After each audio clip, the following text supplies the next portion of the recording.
नमस्कार, मी वृषाली पाटील बुलेटिनमध्ये आपलं स्वागत करते। सुरुवातीची बातमी। बाबाजानी दुर्राणींची शरद पवार गटात घरवापसी निश्चित आहे। शरद पवार गटाचा अजित पवार गटाला हा एक मोठा धक्का आहे। भविष्यात पवारांच्या नेतृत्वात काम करणार असं बाबाजानी दुर्राणी यांनी म्हटलंय। अजित पवार सध्या समविचारी लोकांसोबत नाही आहेत असं दुर्राणी यांनी प्रतिक्रिया देताना म्हटलंय। मी साहेबाला भेटायला आलो होतो। उद्या सकाळी 8 वाजता साहेबांनी आज वेळ दिला होता, संध्याकाळी 8 वाजता, उद्या सकाळी 8 वाजता बोलविले।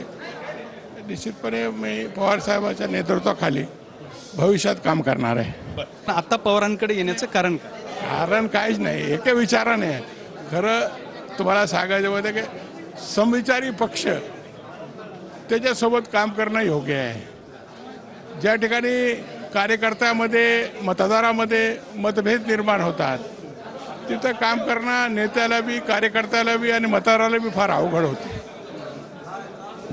अजित पवार सध्या समविचारी लोकांसोबत नाही ना। आता भारतीय जनता पक्ष, शिंदे सेना यांच्याबरोबर काम करणं कार्यकर्त्याला बी आणि सर्वसामान्य मतदाराला बी फार अवघड जाते।